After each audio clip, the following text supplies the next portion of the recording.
नमस्कार दोस्तों, मेरे चैनल में आप सभी का स्वागत है।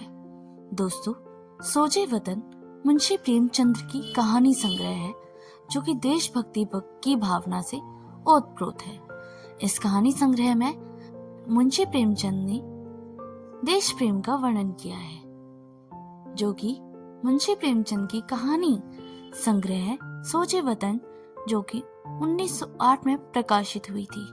यह वह दौर था जब हमारे देश के वीर सिपाही देश को स्वतंत्रता प्राप्त कराने के लिए मैदान में जंग लड़ रहे थे।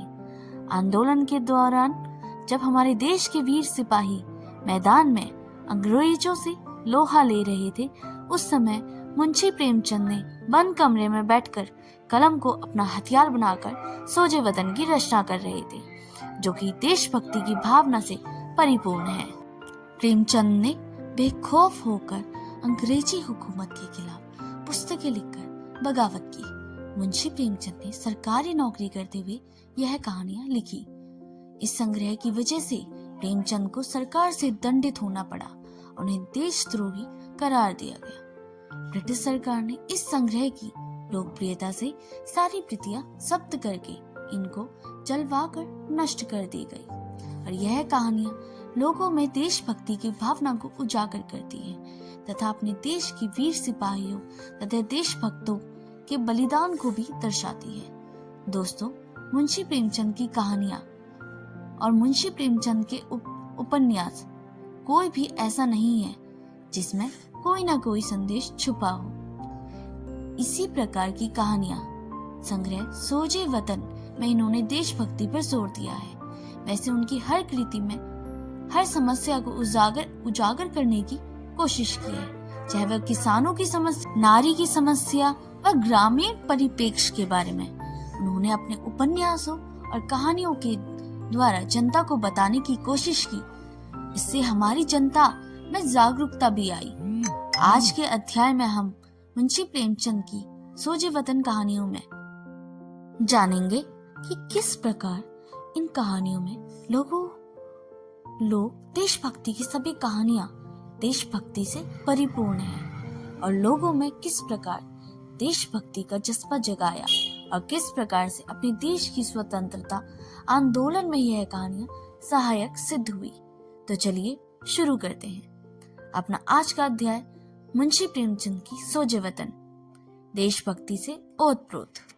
मुंशी प्रेमचंद जी ने लगभग 1 दर्जन उपन्यासों एवं 300 कहानियों की रचना की। उन्होंने माधुरी एवं मर्यादा नामक पत्रिकाओं का संपादन किया तथा हंस एवं जागरण नामक पत्र भी निकाले। उनकी रचनाएं आदर्शोन्मुख यथार्थवादी है, जिसमें सामान्य जीवन की वास्तविकताओं का सम्यक चित्रण किया गया है। देशभक्ति से आपृत पात्र मुंशी प्रेमचंद की कहानी संग्रह सोजे वतन में कुल 5 कहानियां हैं, जो कि देशभक्ति की भावना से ओतप्रोत दिखाई पड़ती हैं। सोजे वतन की प्रथम कहानी दुनिया का सबसे अनमोल रतन। कहानी में वीर सिपाही के जज्बे को दिखाया गया है। वतन की रक्षा में जब उसका शरीर जख्मी हो जाता है और वह अपने देश के लिए कुछ कर पाने में असमर्थ होता है, तो भारत माता की जय बोलकर अपने प्राण त्याग देता है। ऐसे ही शेख मखमूर की कहानी में मसूद एक सिपाही है जो बड़ी बहादुरी से अपने मुल्क को आजाद कराने के लिए अपनी एड़ी चोटी का जोर लगाया और अपने मुल्क को स्वतंत्रता दिलाई, लोगों की प्रेरणा के पात्र बन गई। कहानी मेरा वतन एक देश से वापस आए हुए प्रवासी अपने देश के प्रति प्रेम को दर्शाता है। कई वर्षों तक विदेश में रहने के बाद भी उनका अपने देश से अत्यधिक लगाव दिखाया गया है। कहानी सांसारिक प्रेम और देश प्रेम में मिजेनी एक सच्चा देश प्रेमी है।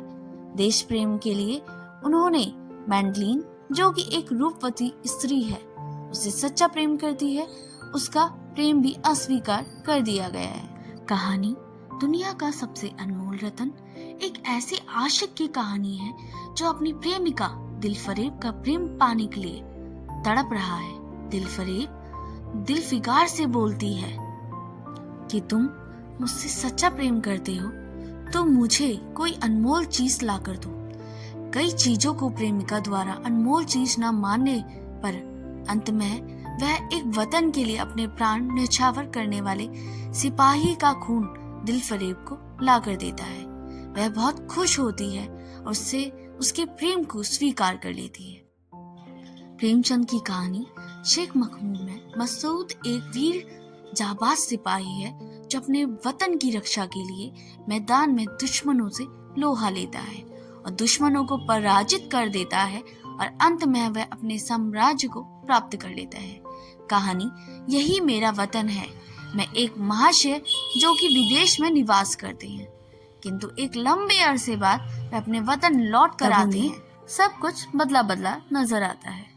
वे अपने वतन को खोजते हुए यहाँ वहाँ घूमते हैं और हर उस जगह जाते हैं जहाँ उन्हें उनकी यादें जुड़ी होती हैं, किंतु उन्हें यह अपना भारत नहीं लगता। घूमते हुए वो एक आदमी से कहता है कि मैं एक मुसाफिर हूँ और मुझे रहने के लिए एक स्थान चाहिए। तो वह आदमी उसे आगे जाने के लिए बोलता है। ऐसे ही सभी लोग बोलते हैं, लेकिन एक शख्स उन्हें हाथ में एक मुट्ठी चना थमा देता है।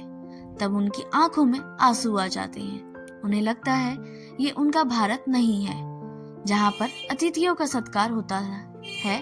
वे अपने वतन में ही अपने आखिरी सांस लेना चाहते हैं। इसलिए अंत में वह गंगा किनारे झोपड़ी बनाकर उसमें रहने लगते हैं। वे अपनी हड्डियां गंगा जी को समर्पित करना चाहते हैं, इसलिए परिवार के बुलाने पर भी विदेश नहीं गए। कहानी सांसारिक प्रेम और देश प्रेम में एक देशभक्त मेजेनी का उल्लेख किया गया है, जो कि अपने देश के लिए खुद को समर्पित कर लेता है। मैगडलीन एक अत्यंत खूबसूरत स्त्री थी जो उससे सच्चा प्यार करती थी, लेकिन देश के प्रेम के कारण वह उसकी प्रेम स्वीकार नहीं कर सकते थे और मेजेनी दिल से चाहता था कि मैगडलीन किसी और से विवाह करके खुश रहे। मेजेनी ने देश प्रेम के लिए सांसारिक प्रेम का त्याग किया। सोजे वतन का प्रकाशन 1908 में हुआ। इस संग्रह के कारण प्रेमचंद को सरकार का कोपभाजन बनना पड़ा। सोजे वतन यानी देश का दर्द।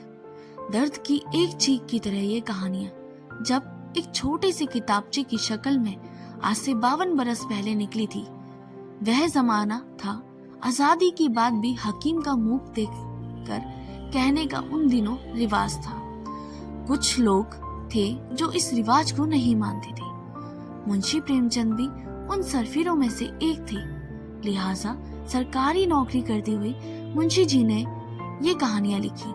नवाब राय के नाम से और खुफिया पुलिस ने सुराग पा लिया कि यह नवाब राय कौन है। हमीरपुर के कलेक्टर ने फौरन मुंशी जी को तलब किया और मुंशी जी बैलगाड़ी पर सवार होकर रातों रात कुल पहाड़ पहुंचे, जो कि हमीरपुर की एक तहसील थी और जहां उन दिनों कलेक्टर साहब का कायम था। सरकारी छानबीन पक्की थी और अपना जुर्म इकबाल करने के अलावा मुंशी जी के लिए दूसरा चारा न था।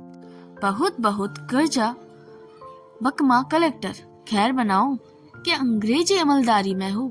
सल्तनत मुगलिया का जमाना नहीं है, वरना तुम्हारे हाथ काट लिए जाते। तुम बगावत फैला रहे हो। मुंशी जी अपनी रोजी की खैर मनाते खड़े रहे। हुक्म हुआ कि इनकी कॉपियां मंगवाओ। कॉपियां आई और आग की नजर कर दी गई।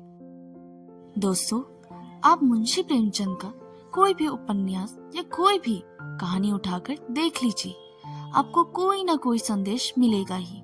उनकी हर कृति में और उपन्यास में संदेश छुपे होते थे, बल्कि मैं तो यह भी कहूंगी कि उनके हर वाक्य में कोई ना कोई संदेश छुपे होते हैं।